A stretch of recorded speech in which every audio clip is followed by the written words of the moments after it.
पढ़ब आ पढ़ायब दुनू मिथिलाक संस्कार रहल अछि।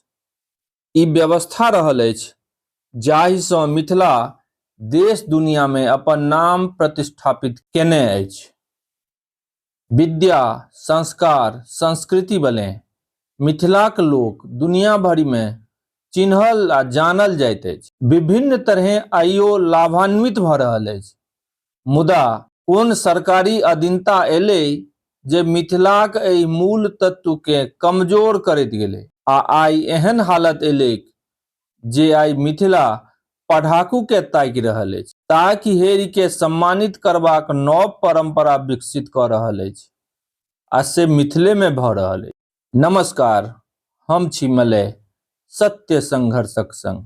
हम झंझारपुर छी, मिथिलाक झंझारपुर, मधुबनीक झंझारपुर, बिहारक झंझारपुर, राजा जनकक झंझारपुर। मिथिलाक ज्ञान परंपरा बहुत समृद्ध आ प्राचीन रहल अछि, जाहि में वैदिक शिक्षा, न्याय शास्त्र, तर्कशास्त्र आ साहित्य के नमहर योगदान रहल अछि। मिथिला जेकरा तिरहुत सेहो कहल जाइ अछि, प्राचीने काल से ज्ञान और संस्कृति के केंद्र रहल।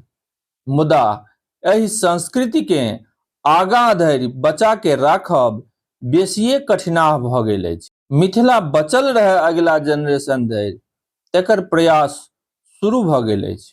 पाठक के ताकब, ओकर संख्या में वृद्धि करब ई लक्ष्य अछि। एहन विकराल काल में मैथिलीक ख्यातिलब्ध विद्वान समीक्षक डॉक्टर रमानंद झा रमन आगाँ अबैत छथि, पाठक के प्रोत्साहित करबाक लेल सम्मान योजना आनैत छथि आ नाम देल जाइत अछि पंडित श्यामानंद झा स्मृति पाठक सम्मान। पंडित श्यामानंद झा झंझारपुर प्रखंडक लालगंज गामक छलाह। डॉक्टर रमानंद झा जी ओ पित्ती छलखिन, विशिष्ट विद्वान छलाह।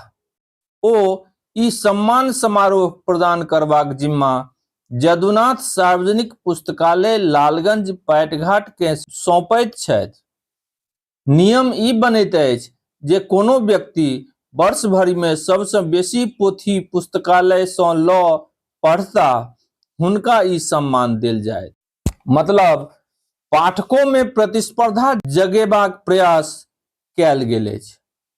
एहि वर्ष 2024-25 लेल ई सम्मान सबसे बेसी पोथी पढ़निहार लोहना निवासी शेखर झा के नामक चयन भेल छल। शेखर झा पठन पाठन सँ जुड़ल लोक नहि छलाह, मूलतः खेल जगत में हुनक रुचि छलनि। एहि लाइब्रेरी सँ जुड़ि के विद्वान लोकनिक सानिध्य में आबि पोथी पढ़य लगलाह आ आइ ओ सम्मानित पाठकक रूप में जानल जाय लगलाह अछि। ई एहि सम्मान आ पुस्तकालय के प्रयासक सुपरिणाम थिक। डॉक्टर रमानंद झा रमन जी सत प्रयासक ई परिणाम थिक। की कहैत छथि सम्मानित पाठक शेखर झा? समस्त पुस्तकालय सहयोगी और मिथिलावासी के हम आभारी छियै। संगे ई हम अभिलाषा रखै छी जे बेसी से बेसी पुस्तकालय निर्माण हुए और नवयुवक सबके ज्ञान प्राप्त हेतै। ऐसे में बिहार सरकार, लोकल जनता पूर्ण रूप से सहयोग करैथ। धन्यवाद। जय मिथिला, जय मैथिली।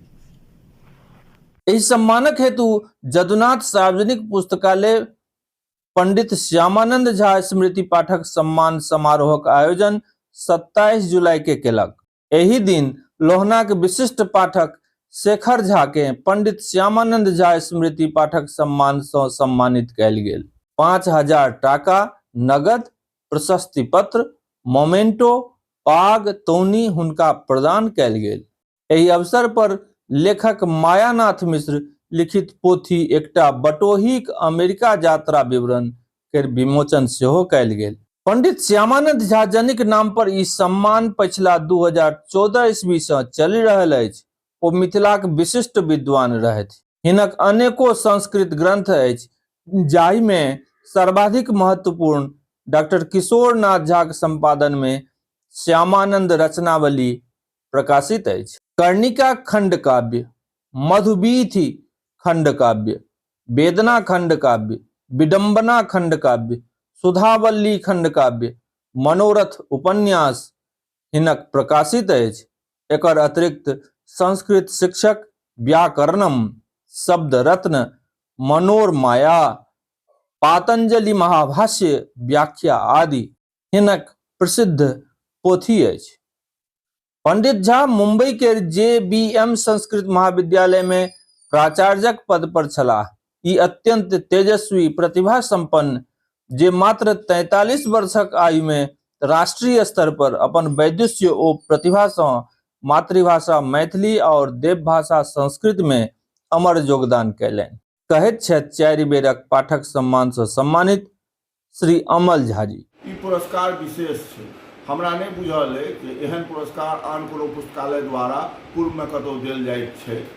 ई पुरस्कार के जे छै विचार परमादरणीय डॉक्टर रमानंद झा रमन के मन में एलनि आ ओ अपन पित्ती पंडित श्यामानंद झा के स्मृति में ई सम्मान प्रारंभ कयलनि, जे क्रमिक रूप से आगू बढ़ि रहल छै। पंडित श्यामानंद झा अल्प वयस में जे छै से स्वर्गवासी भेला, लेकिन ओहि अल्प वयस में 41 वर्ष में ओ जते रचना कऽ गेला हिंदी, मैथिली ओ संस्कृत में, ओ अद्भुत छै। खास कऽ के खंड काव्य और काव्य के कोनो एहन विधा नहीं छै जाहि पर हुनकर कलम नहीं चलल छनि। ओ उपन्यास लिखने छथि, बहुत बेहतरीन उपन्यास लिखलनि। ओ व्यवहार गीत, लोकगीत या भक्ति गीतक रचना कयने छथि। मैथिली गीत चंद्रिका हुनकर एकटा गीतक पोथी छनि। एहिमे व्यवहार गीतक संग भक्ति गीत सेहो संकलित कयल गेल अछि। सबसँ नीक लागल हमरा जे संस्कृतक जे ओ विद्वान छलाह से हुनकर लेखनी में सेहो अयलनि। ओ संस्कृत शिक्षक कऽ के एकटा पोथी लिखलनि, जाहिमे 3 महीना में संस्कृत बाजब, लिखब, पढ़ब जे छै सिखेबाक जे छै मार्गदर्शन कयलनि। जखन अंग्रेजी शिक्षा के प्रभाव बढ़लै तऽ मिथिला में मैथिली के और मैथिलियों से बेसी संस्कृत के उपेक्षा भेलै और संस्कृत शिक्षा के जे परंपरा मिथिला में छलै ओ कुंठित भेलै। ताहि लेल ओ चिंतित छलाह। नारी शिक्षा में जे ह्रास भेलै ताहि लेल ओ चिंतित छलाह और एहि सब लेल ओ सतत लिखैत रहलाह। हुनकर रचना में ई सब चीज बेसी देखबा में अबै छै और ओ संपूर्ण रूप से मैथिल छलाह, संस्कृत निष्ठ मैथिल छलाह। से हुनकर रचना के पढ़ला पर हमरा लोकनि बुझै छी। आ ओ पंडित श्यामानंद झा के स्मृति में एहन जे पाठक सम्मान देल जा रहल अछि, ओ जे कोई प्राप्त केने छथि ओ अपना के जे छै से गौरवान्वित अनुभव करै छथि, गरिमापूर्ण अनुभव करै छथि। एहि समारोहक अध्यक्षता मायानाथ मिश्र जी कयलनि। मुख्य अतिथि डॉक्टर रमानंद झा रमन छलाह। काशीनाथ झा किरण द्वारा पंडित श्यामानंद झा लिखित गोसाउन गीत गाबि कार्यक्रमक शुभारंभ कयल गेल।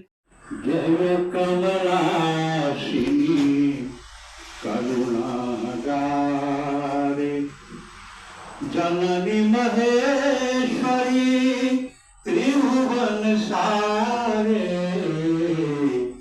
जय कमला। आगत अतिथिक स्वागत पुस्तकालय अध्यक्ष डॉक्टर असरफी कामिद द्वारा कयल गेल। धन्यवाद ज्ञापन पुस्तकालयक कोषाध्यक्ष श्री दिगंबर कामिद द्वारा कयल गेल। कार्यक्रम में पंडित श्यामानंद झा के व्यक्तित्व ओ कृतित्व पर Shantinath Singh Thakur, doctor Sunita Jha, doctor Ajit Mishra, doctor Jayanand Mishra, Kashinath Jha Kiran, Ratinath Jha, Uday Kumar Jha, Udaynath Mishra, Dinanath Mishra इत्यादि द्वारा चर्चा कयल गेल। मंच संचालन अमल कुमार झा द्वारा कयल गेल। एहि तरहक प्रयासक विभिन्न स्तर पर चर्चा होइत रहल अछि। ई चर्चा हेबाक चाही। ई पाठक सम्मानक योजना प्रखंड, जिला, अनुमंडल, प्रदेश और राष्ट्रीय स्तर पर और हो, ताकि पाठकक संख्या में उत्तरोत्तर वृद्धि हुए और भारतीय संस्कार संस्कृति के संरक्षण, एहि ठामक विद्वत्ता के परंपरा अक्षुण्ण रहे, ई आवश्यक अछि। एहि तरहक समाचारक लेल बनल रही सत्य संघर्षक संग। लाइक करी, कमेंट करी, सब्सक्राइब करी और शेयर सेहो करी। धन्यवाद, बहुत बहुत धन्यवाद।